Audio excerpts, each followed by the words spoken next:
하나님께서는 이 땅에 아버지를 주셨고 또 어머니를 주셨습니다. 우리 캐나다는 어머니 날과 그리고 아버지 날이 각각 따로 있기 때문에 두 번을 하지만은 우리 한국 같은 경우는 어버이 주일로 한데 뭉쳐가지고 보냅니다. 이 땅에 귀한 그러한 아버지와 그리고 어머니의 그런 역할을 잘 감당하신 아버지 어머니 모두에게 하나님의 크신 은총과 축복과 또한 은혜가 넘치기를 간절히 축원합니다. 네, 우리 결혼 안 하신 분들은 안 하셔도 됩니다. 아멘. 예. 먼저 설교를 하기 전에 질문을 하나 하겠습니다. 성도 여러분은 효자이십니까? 네, 효녀이십니까? 네, 좀 떨리시는 모양입니다. 네. 하나 더 질문하겠습니다. 성도 여러분은 하나님 아버지에게 효자이십니까? 네. 아멘 하시는 분이 한 분 나왔습니다. 네. 효녀이십니까? 네. 오늘 우리 어부주의를 맞이하여서 육신의 어머니 아버지에게만 우리가 효자 효녀가 아니라 우리가 항상 바라보고 또 믿고 의지하는 하나님 아버지에게 효자와 또 효녀로서 살아가는 귀한 여러분 되시기를 간절히 원합니다. 오늘 이 땅에 살아가는 모든 사람들은 기도를 합니다. 기도를 안 하는 것 같지만은 기도를 다 합니다. 왜냐하면 기도는 본능이기 때문에 그렇습니다. 기도 없이 사람은 살 수가 없기 때문에 그렇습니다. 그래서 기도는 사람이 숨을 쉬는 것과 같습니다. 왜냐하면 하나님께서 사람을 기도하도록 만드셨기 때문입니다. 그래서 하나님을 떠난 사람들도 하나님께서 창조하신 이 본능대로 다 기도를 합니다. 그래서 우리 기독교뿐만 아니라 모든 종교에는 기도를 합니다. 심지어는 로또 복권을 사고 로또 복권 앞에서도 사람들은 심각하게 기도를 합니다. 그리고 엄숙한 죽음 앞에서도 기도를 합니다. 그런데 이 기독교의 기도는 우리가 알 수 없는 어떤 미지의 신이나 그리고 우상을 향해서 기도하는 것이 아닙니다. 특별히 우리가 가지고 있는 양심을 향해서 기도하는 것도 아닙니다. 스스로를 향한 독백 같은 기도를 드리는 것도 역시 아닙니다. 사람이 하나님이고 그리고 자연이 하나님이라고 생각하는 범신론이 있습니다. 이 범신론자의 기도와도 확실히 다릅니다. 우리가 믿고 있는 이 하나님께 드리는 이 기도는 살아계신 인격적인 하나님 아버지께 기도하는 것입니다. 그래서 우리가 기도할 때는 우리의 기도를 들으시는 하나님께서 이미 계시고 또한 우리의 필요를 아시고 우리를 보고 계시고 그리고 응답하시는 그 하나님께 기도를 드리는 것입니다. 기도에서 가장 중요한 것이 무엇일까요? 기도에서 가장 중요한 것은 기도의 대상이라고 할 수가 있습니다. 대상이 없는 기도는 우상 숭배라고 할 수 있습니다. 나에게 복만 주면은 아무나 좋고 아무 것이나 좋다. 이런 것이 기독교와의 기도는 아닙니다. 필요할 때 도움을 청하는 이웃집 아저씨, 그런 기도가 기독교의 기도는 아니라는 것이죠. 오늘 본문 누가복음 11장 1절 말씀에서 제자들은 예수님의 기도하는 것을 보고 이렇게 예수님에게 간절히 청했습니다. 세례 요한이 자기 제자들에게 기도를 가르친과 같이 예수님도 우리들에게 기도를 좀 가르쳐 주십시오. 이렇게 요청을 했습니다. 세례 요한의 제자들은 세례 요한으로부터 기도를 어떻게 하는가 그것을 가르침을 받았고 배웠다는 것이죠. 그래서 예수님의 이 제자들도 나는 그리스도의 제자로서 어떻게 기도를 해야 할까? 이런 질문을 당연히 가졌을 것이고, 또한 이 기도를 가르쳐 달라고 당연히 예수님에게 요청했던 것이죠. 우리가 항상 외우고 있는 그리고 드리는 이 주기도문은 예수님의 기도, 주의 기도가 절대로 아닙니다. 왜냐하면 이 주기도문의 내용을 보게 되면 이러한 내용이 있습니다. 우리가 우리에게 죄 지은 자를 사하여 준 것 같이 우리 죄를 사하여 주시옵고라는 그러한 내용이 들어 있습니다. 예수님께서는 이 기도를 할 필요가 없으신 분이에요. 왜냐하면 예수님은 죄가 없으신 분이기 때문입니다. 그래서 이 주기도문은 절대로 예수님의 기도가 아니라는 것입니다. 이 주기도문은 예수님께서 우리에게 가르쳐 주신 하나의 모범적인 기도라고 볼 수가 있습니다. 주기도문은 무엇을 먼저 기도하고 무엇을 나중에 기도할 것인가, 이 순서에 대해서 완벽하게 가르침을 주고 있는 기도라고 보시면 됩니다.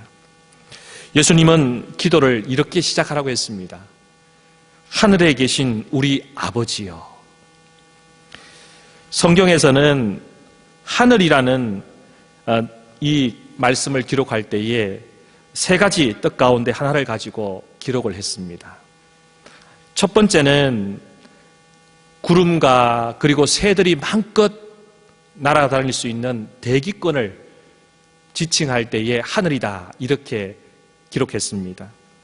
두 번째는 이 구름과 그리고 새들이 마음껏 날아다니는 이 대기권을 넘어서서 우리가 밤하늘을 통해서 볼 수 있는 해와 그리고 달과 별이 있는 우주 공간, 이 우주 공간을 지칭할 때에 하늘이다, 이렇게 했습니다. 그리고 세 번째는 하늘을 갖다가 천국이라는 뜻으로 기록을 했습니다. 그렇다면은 첫 번째 대기권, 두 번째 우주 공간, 세 번째 천국, 하나님은 어디에 계실까요? 하나님 어디에 계실까요? 네, 하나님은 이 세 곳 중에 한 곳에 계신 것이 아니라 이 세 곳 중에 다 계십니다. 왜냐하면 하나님께서 이 모든 것을 다 창조하셨고 만드셨기 때문입니다. 그래서 이 주기도문에서만 하늘을 기록할 때에 복수로 기록을 했습니다. 우리가 볼 때에는 언뜻 하늘 이르면은 단수구나, 이렇게 보일 수 있지만은 원문을 보게 되면 이 주기도문에서만 이 하늘이 복수로 되어 있습니다. 왜? 첫 번째, 두 번째, 세 번째 다 계시는 하나님이심을 가르쳐 주기 위해서입니다. 이 주기도문 외에 다른 하늘은 다 단수로 세 가지 중에 한 곳을 지칭하는 그 뜻으로 사용을 했습니다. 하나님께서 이 세 곳에 다 계신다는 것은 이러한 의미를 가지고 있어요. 이 세 곳을 다 만드신 창조주 하나님이기 때문에 이 세상을 통치하시고 다스리는 분이 바로 하나님이시다, 이것을 가르쳐 주는 것이 하늘의 뜻입니다. 그래서 이 하나님께서는 현재 우리의 아버지가 되시고 그리고 미래의 아버지가 되신다는 것을 말하고 있죠. 그리고 하늘에 계신 우리라고 했습니다. 예수님께서 이 우리라는 이 말씀을 사용하셨을 때는 두 가지 뜻을 가지고 사용을 하셨습니다. 첫 번째는 저의 하나님이, 저의 아버지가 여러분의 아버지가 된다는 겁니다. 그리고 여러분의 아버지, 여러분 각자의 아버지가 저의 아버지가 된다는 의미입니다. 그러므로 저의 아버지도 되고 여러분들의 아버지도 되기 때문에 저와 여러분의 아버지인 하나님께서는 바로 우리 모두의 아버지가 되고 저와 여러분은 하나님 안에서 한 형제요, 그리고 한 가족이다, 이것을 예수님께서 가르쳐 주시기 위해서 우리라는 이 말씀을 사용을 하셨습니다. 사랑하는 성도 여러분, 우리는 예수님 안에서 한 가족이고 예수님 안에서 한 아버지를 모시고 있는 한 형제라는 사실을 꼭 기억하시기를 축원합니다. 이 말씀이 꼭 기억이 될 때 우리는 절대로 미워할 수 없습니다. 절대로 용서를 못하는 일이 없습니다. 다 용서합니다. 그래서 이 우리라는 이 말씀이 주기도문을 할 때 이 우리라는 말씀이 굉장히 중요합니다. 우리가 이 우리라는 이 기도를 드릴 때에 전제 조건이 있어요. 그 전제 조건이 무엇입니까? 그것은 우리 모두가 예수 안에서 평화할 때, 화평할 때. 그래서 우리가 이 주기도문을 시작할 때에 하늘에 계신 우리라는 이 말씀을 할 때는 내가 우리 모든 형제들과 화평하고 있습니다. 우리 형제들과 우리 성도들과 관계가 다 평화스럽습니다. 이러한 자만이 주기도문을 할 수가 있습니다. 내가 오늘도 용서하지 못하고 내가 오늘도 미워하는 사람이 있다면 이 주기도문을 할 수 있는 자격이 없다라는 거예요. 그리고 두 번째는 이 우리라는 말씀 속에 지금 우리가 하나님 안에서 가족이지만 오늘도 복음을 듣지 못하고 그리고 또한 예수를 믿지 않는 사람들이 있습니다. 그런데 그 사람들마저도 복음을 듣게 되고 또 그 복음을 통해서 구원 얻게 되면 미래에 그 예수 믿는 사람들도 저와 똑같이 여러분과 똑같이 한 가족이요 한 형제가 된다는 겁니다. 그러므로 미래의 복음을 받아들이고 미래의 하나님의 자녀가 될 수 있는 그 사람들에게 지금에 있는 우리 성도들이 복음을 전해야 한다. 선교를 해야 한다. 이러한 선교적 명령의 의미가 들어가 있는 것이 바로 우리입니다. 그래서 이 우리라는 이 말씀을 가지고 주기도문을 시작할 때에 우리는 이러한 결단이 있어야 돼요.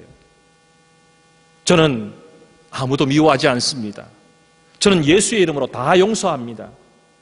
그리고 저는 화평한 가운데에 하나님을 지금 찾아왔습니다. 그리고 앞으로 나의 형제와 나의 가족이 될 미래의 그 사람들을 저는 복음을 전하겠습니다. 그 사람들에게 선교하겠습니다. 이러한 순종과 결단의 기도가 바로 우리라는 이 기도입니다. 저는 우리 밴쿠버 소망교회 모든 성도들이 화평한 관계로서 복음을 전하는 미래의 우리 가족까지도 껴안는 세계를 품은 저와 여러분의 삶이 되기를 간절히 축원합니다. 그리고 마지막에 아버지가 나옵니다. 이 아버지는 히브리어로 아브라고 그럽니다. 아브. 히브리어로 아브라 그럽니다. 그리고 헬라어로는 파테르라고 합니다. 그리고 이때 당시에 아주 공동적으로 공용어로 사용되어지고 있는 언어가 하나 있었는데 그게 아람어입니다. 시리아 아람어입니다. 이 아람어로는 아바라 그럽니다. 그런데 여러분 이때 당시에 유대인들은요 하나님을 하나님이라고 부르지 못했습니다. 하나님을 하나님으로 이렇게 기록이 된 그 성경을 보게 되면 무덤으로 지나갔어요. 왜냐하면 하나님은 그만큼 무시무시한 그러한 존경의 대상이었기 때문에 존엄한 그러한 분이었기 때문에 감히 우리 사람이 하나님을 부른다는 것은 그것은 이해되지 못하고 용납되지 못했던 것입니다. 그래서 성경에서 하나님이라는 이 말씀만 나오면 그 하나님을 발음을 하지 않았어요. 그냥 무덤으로 지나갔어요. 그런데 이제 예수님께서 처음으로 소개한 것이 바로 하나님을 아버지라고 부르도록 하셨다는 것입니다. 이게 지금 우리들은 아무렇지 않지만은 이때 당시에 예수님께서 하나님을 아버지라고 불러도 된다, 불러라 이렇게 하는 것은 소위 말해서 혁명적인 일이었습니다. 어마어마한 깜짝 놀랄 일이었다는 것입니다. 예수님께서는 이 아버지라는 이 말을 새롭게 소개를 했다는 것이에요. 예수님은 이 세상에 계시면서 딱 한 번 빼고는 하나님을 아버지라고 불렀습니다. 그 딱 한 번이 언제냐?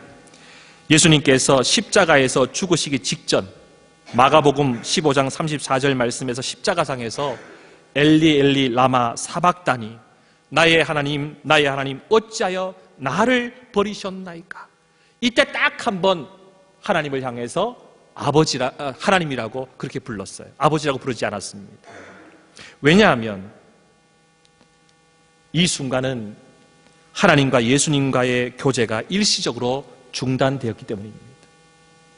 죄를 지불해야 했던 이 예수님, 죽음을 맞이했던 이 예수님과 하나님의 관계가 일시적으로 한순간 중단되었기 때문에 아버지라고 부를 수 없었고 하나님이라고 부를 수밖에 없었기 때문에, 그래서 이 십자가에서 딱 한 번 하나님이라고 불렀던 거예요.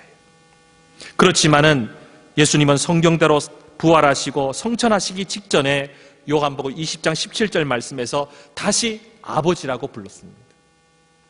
이것은 하나님과의 교제가 회복되었음을 분명히 예수님은 가르쳐주고 있었던 것입니다. 세상의 많은 통치자들, 그들은 많은 사람들로부터 자기를 높임을 받는 그러한 호칭으로 불려지기를 원했습니다. 황제 폐하, 각하, 이렇게 말입니다. 그렇지만은 예수님은 오늘 예수 믿는 우리들에게 너희들이 하나님 앞에 나왔을 때 자녀로 나오길 원하셨습니다. 하나님을 부를 때에 가장 아름다운 사랑의 그러한 애칭으로 아버지라고 부르도록 하셨습니다. 예수님은 우리가 기도할 때에 자녀로서 기도하도록 가르쳐 주셨습니다. 이 아바라는 것은, 아람어로 아바라는 것은 우리 한국어로 말하면 아빠입니다. 아빠.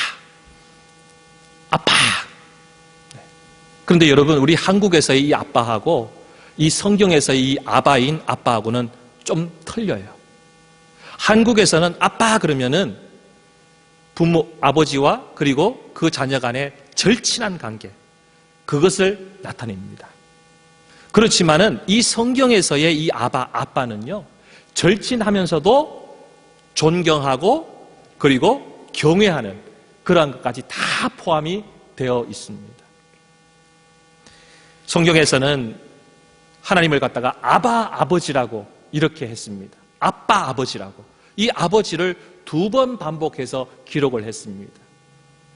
그것은 우리 하나님이 절대적으로 우리의 진정한 아버지가 되신다는 것을 강조하기 위해서, 가르쳐 주시기 위해서 아버지라고 그렇게 기록을 했던 것이죠.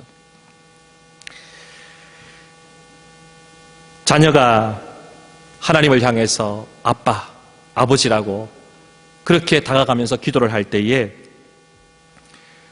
이 자녀들에게는 바로 확신이 있습니다. 저 하나님께서 나의 기도를 반드시 들어주신다는 그러한 확신을 가지고 나갑니다. 그리고 또한 하나님을 의지하고 또 그 하나님께 순종하고 그리고 그 하나님을 경외하는 것,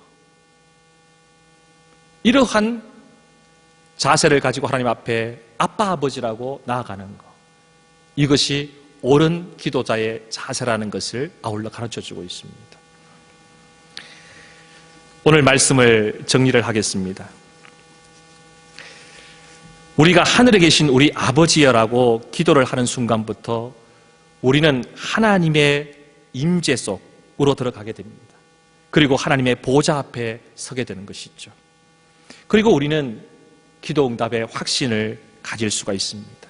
마치 아빠라고 이렇게 외치며 아빠에게 달려오는 그 어린 자녀의 마음속에 저 아빠가 반드시 나에게 내가 아빠라고 부르면서 요구하는 것을 줄 것이다, 여기에 대한 확신을 가지고 나아가듯이 우리가 하늘에 계신 우리 아버지, 그 아버지를 부를 때에 우리 하나님께서는 우리에게 모든 것을 덜어주시고 그리고 우리에게 필요한 것을 주시고 또 우리와 함께 하시고 그리고 그 하나님과 영원히 함께 할 수 있는 은혜의 그러한 길로 우리를 인도하신다는 것, 이것을 하늘에 계신 우리 아버지라는 이 말씀 속에서 그 뜻이 담겨져 있습니다. 하늘에 계신 우리 아버지, 그런데 성도 여러분, 왜 땅에 계신 우리 아버지는 안 했을까요? 이 생활 살다가 아버지를 잃어버린 저 같은 사람이 있을 겁니다. 아버지를 부르고 싶어도 아버지를 부를 수 없는 육신의 아버지가 없는 분들이 있습니다. 그리고 또 아버지가 또 없는 분들이 있을 거예요. 그런데 하나님께서는 이 하늘에 계신 우리 아버지라는 이 말씀을 통해서 이 땅에 보이는 아버지는 없지만은 너희들에게 영원한 아버지가 있다. 너희들을 끝까지 지켜주시고 보호해주시고 인도해주시는 영원한 아버지가 있다. 그러므로 좌절하지 마라. 절망하지 마라. 슬퍼하지 마라. 그 하나님을 바라보며 소망 가운데에 살아가라. 승리하라. 이러한 숨겨진 뜻이 있습니다. 오늘 어머니의 날을 통하여서 오늘 이 본문 말씀을 택하였습니다. 하나님은 우리의 어머니와 같은 역할도 하십니다. 사랑하고 자비하고 그리고 따스한 은혜로운 그 어머니와 같은 하나님의 모습이 성경에는 분명히 있습니다. 오늘 육신적인 아버지와 어머니에게만 효자와 효녀의 그러한 삶이 아니라 우리의 영원하신 진정한 하늘에 계신 우리 아버지에게 효자와 효녀로서 믿음으로 승리하는 저와 여러분 되시기를 간절히 축원합니다.